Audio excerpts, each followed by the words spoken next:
அதிகாலை வேளையிலே உங்கள் அனைவருக்கும் என் அன்பார்ந்த காலை வணக்கங்கள். என்னோடு கூட சேர்ந்து இந்த தியானத்திலே நீங்கள் பங்கெடுக்க உங்கள் அனைவரையும் அன்போடு அழைக்கிறேன். இந்த தியானத்தை துவங்குவதற்கு முன்பாக யதார்த்தமாக நமது உள்ளத்திலே ஒரு கேள்வி எழலாம். நான் ஏன் தியானம் செய்ய வேண்டும் என்று. ஒவ்வொரு நாளும் அதிகாலை துவங்கி இரவு நாம் உறங்குகிற வரைக்கும் பல்வேறு காரியங்களை நாம் செய்து கொண்டே இருப்போம். அவற்றை எந்த உணர்வு நிலையோடு கூட நாம் செய்கிறோம் என்பதை அறியாமல் கூட நாம் அதை செய்து முடிப்போம். ஆனால் ஒவ்வொரு காரியத்தையும் உணர்ந்து நிதானமாக அனுபவித்து செய்கிற போது அந்த காரியத்தின் பலன் நமக்கு நிச்சயம் கிடைக்கும். அதிகாலை துவங்கி இரவு வரைக்கும் நாம் செய்கிற காரியங்களிலே விழிப்புணர்வோடு இருந்து செய்ய தேவையான ஆற்றலை இந்த தியானம் உங்களுக்கு கொடுக்கும். அதிகாலை வேளையிலே நீங்கள் துவங்குகிற ஒவ்வொரு காரியமும் இறைவனால் ஆசீர்வதிக்கப்பட இறைவனோடு கூட இந்த நாளை நாம் துவங்குவோம். அதிகாலையிலே இறைவனை தியானிப்பது மிக மிக ஆசீர்வாதமான மேன்மையான காரியம் என்பதை உணர்வோம். தியானம் நமக்கு கை கொடுக்கும். தியான நிலையோடு ஒவ்வொரு காரியத்தையும் உணர்ந்து விழிப்போடு செய்கிற போது ஒவ்வொரு காரியமும் நமக்கு பலன் கொடுக்கும், ஆற்றலை கொடுக்கும். அவற்றின் பலன் நமக்கு வாழ்வு முழுவதும் நம்மோடு கூட இருந்து நம்மை ஆசிர்வதிக்கும். ஆகவே அனைவரும் விருப்பத்தோடு கூட இந்த தியானத்தை பயிற்சி செய்வோம். ஒரு தரையிலே விரிப்பை விரித்து நாம் அமர்ந்து கொள்ளலாம். அல்லது பாயும் படுக்கையுமா இருப்பவர்கள் கூட ஒரு தியானம் செய்யக்கூடிய ஒரு சூழலை அமைத்து கொண்டு தியானம் செய்ய துவங்கலாம். வாருங்கள், தியானம் செய்வோம். இந்த உலகமே உறங்கிக் கொண்டிருக்க அல்லது இந்த உலகத்தில் இருக்கிற ஒவ்வொரு மனிதர்களும் தனக்கான காரியங்களை மட்டுமே சிந்தித்துக் கொண்டிருக்க, நீங்களும் நானும் இறைவனை குறித்து சிந்திக்கவும் அவரை ஆராதிக்கவும் இறைவன் நமக்கு இந்த தருணத்தை கொடுத்திருக்கிறார். மகிழ்ச்சி கொள்வோம். இந்த பஜனை பாடி இறைவனை மனதார புகழ்வோம், ஆராதிப்போம், போற்றுவோம். ஆத்மாவின் ஒளியே, அணையாத விளக்கே, உன் திருப்பாதம் சரணம். ஆத்மாவின் ஒளியே, அணையாத விளக்கே, உன் திருப்பாதம் சரணம். சரணம் சரணம் சரணம் சரணம் சரணம் சரணம் சரணம் சரணம். அன்பார்ந்தவர்களே, இந்த தியானத்திலே நாம் நம்மை உணரவும், நாம் யார் என்று அறிந்து கொள்ளவும், நம்மையே நாம் உயர்த்தி கொள்ளவும், மேம்படுத்தி கொள்ளவும் இந்த தியானம் நமக்கு பயன்படும். முதலில் சிந்திப்போம், நாம் என்பது யார்? நான் என்பது இந்த உடல் மட்டுமல்ல. நான் என்பது இந்த உடலோடு கூட எனது குடும்பமும், நான் வாழுகிற சமூகமும்,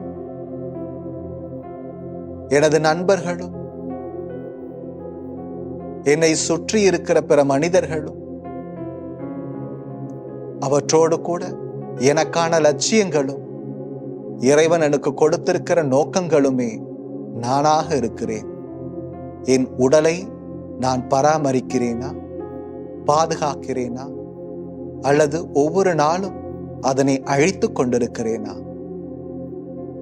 இந்த உடலை பேணி பராமரிக்க நான் முயற்சி எடுப்பேன். இரண்டாவது, எனது குடும்பம். என் குடும்பம் எனக்கான பலம். என் குடும்பத்தில் இருக்கிற நபர்கள் ஒவ்வொருவரும் எனக்கான ஆசீர்வாதங்கள். அவர்களை நான் சரியாக முறையாக பராமரிக்கவும் பாதுகாக்கவும், அவர்களுக்கு தகுந்த மரியாதையை கொடுக்கவும் நான் முயற்சி எடுப்பேன். மூன்றாவது, என்னை சுற்றி இருக்கிற இந்த சமூகம், அக்கம் பக்கத்தார், உறவுகள் அனைவரும் எனக்கு முக்கியம். அவர்கள் இல்லாமல் நான் இல்லை. அவர்கள் அனைவரும் இந்த உலகில் நல்ல வண்ணம் வாழ வேண்டும். அதற்கு நான் நிச்சயம் உதவியாக இருப்பேன். அதற்கென நான் முயற்சிப்பேன். நான்காவது, எனது நண்பர்கள். எனது வளர்ச்சியிலும் வீழ்ச்சியிலும் எனக்கு பக்கபலமாய் இருக்கக்கூடியவர்களின் நண்பர்கள் மட்டும்தான். அவர்கள் இல்லாமல் என் வாழ்க்கை மகிழ்ச்சிகரமாக இருக்கப் போவதில்லை. ஆகவே என் நண்பர்களோடு கூட நான் வாழுகிற இந்த வாழ்க்கை இன்னும் சிறப்பானதாக அமைய என் நண்பர்களுக்கு நான் உதவியாக இருப்பேன். அடுத்து எனது லட்சியமும் இறைவன் என்னை மதித்து இந்த உலகில் எனக்கு கொடுத்திருக்கிற நோக்கங்களும்.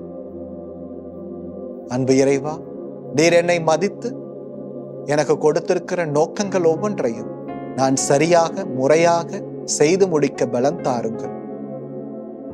என்னை இந்த உலகிலே நீர் ஒரு குப்பையாக படைத்து விடவில்லை. அவசியமற்றவனாக இந்த உலகிலே என்னை அனுப்பி வைக்கவில்லை. மாறாக எனக்கு ஒரு நோக்கத்தை வைத்து இந்த உலகுக்கு என்னை அனுப்பி வைத்திருக்கிறீர். நான் செய்து முடிக்க வேண்டிய கடமை என்று ஏதோ ஒன்று உண்டு. அதனை நான் அறியவும் உணரவும் அவற்றை செய்து முடிக்கவும் நான் முயற்சி எடுக்கிறேன். இந்த உலகிலிருந்து நான் விடைபெறுகிற போது நீர் என்னை மதித்து கொடுத்த அந்த நோக்கத்தை, அந்த காரியத்தை நான் செய்து முடிக்காமல் நான் போக மாட்டேன். இறைவா, என்னை பலப்படுத்தும், எனக்கு ஆற்றல் தாரும். நான் யார் என்பதை உணர்ந்து கொள்ள எனக்கு கற்றுத்தாரும். உம்மை இன்னும் அதிகமாய் தேடுகிற மனிதனாக, மனுஷியாக நான் மாற எனக்கு உதவி செய்யும். தியானத்தின் வழியாக இன்னும் அதிகமாய் உமது அருகாமையில் நான் வர என்னை அழைத்தருளும் சுவாமி. தியானம் செய்கிற ஒவ்வொரு மனிதனும் விழிப்போடு இருக்கிறான், நிதானமாய் இருக்கிறான். தனக்குள் என்ன நடக்கிறது என்பதை கவனிக்கிறான். தன்னை சுற்றி என்ன நடந்து கொண்டிருக்கிறது என்பதையும் உணர்ந்து கொள்கிறான். நான் தியானம் செய்கிறேன், இவை அனைத்தும் எனக்கு கைகூடுகிறது. தியானம் எனது பக்கபலம். நான் உணர்வது, நான் சிந்திப்பது நிச்சயம் என் வாழ்க்கையில் எனக்கு ஆசீர்வாதங்களை கொண்டு வந்து சேர்க்கும். நான் நல்லதையே சிந்திக்கிறேன், நல்லதையே தியானிக்கிறேன். இறைவன் எனக்கு நல்லதையே கொடுப்பார் என நம்புகிறேன். என் நம்பிக்கை வீண் போகாது.